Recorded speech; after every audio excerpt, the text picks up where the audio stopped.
Hi guys, what's up?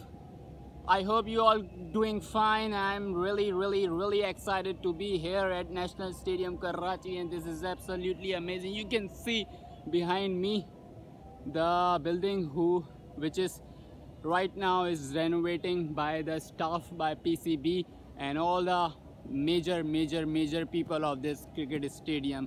So this cricket stadium will be in the top of all top quality all cricket stadiums in the world.